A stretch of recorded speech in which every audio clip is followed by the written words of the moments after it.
Angeline, la vingtaine, démarre sa journée comme à son habitude.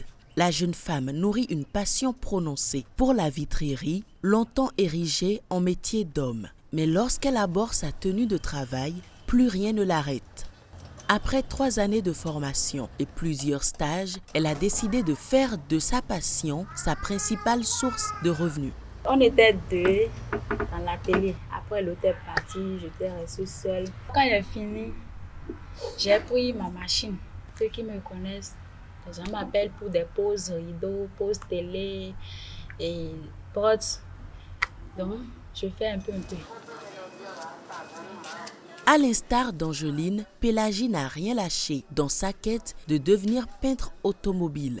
À la tête de son garage, elle évolue dans un environnement collaboratif. Mais au départ, rien ne la prédisposait à ce corps de métier. C'est mon grand frère qui m'a orientée vers l'automobile parce que moi, je voulais en fait faire la peinture artistique. Donc je me suis aussi dit, pourquoi pas la peinture automobile, c'est de là que je me suis lancée dedans et je m'y plais bien. On rencontre toujours des difficultés au début, mais à force de le faire à chaque fois, on finit par s'y habituer.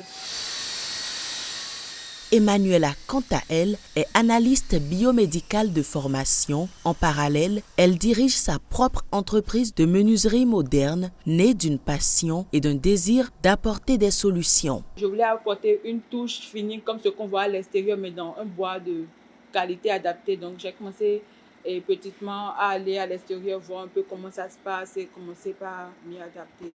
Mais pour ces jeunes femmes, vivre de leur passion relève au quotidien d'une capacité à faire leurs preuves dans des environnements longtemps considérés comme des bastions masculins.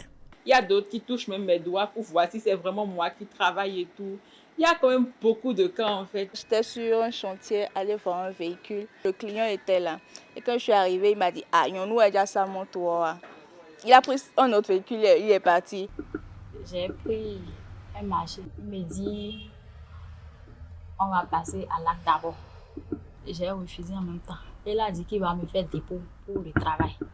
J'ai dit ok. Je suis partie. Jusqu'aujourd'hui, je ne l'ai plus vu. Angeline, Pélagie et Emmanuela redessinent les contours de leur métier. Avec rigueur et méthode, elles prennent leur place et prouvent chaque jour que la compétence n'a pas de genre.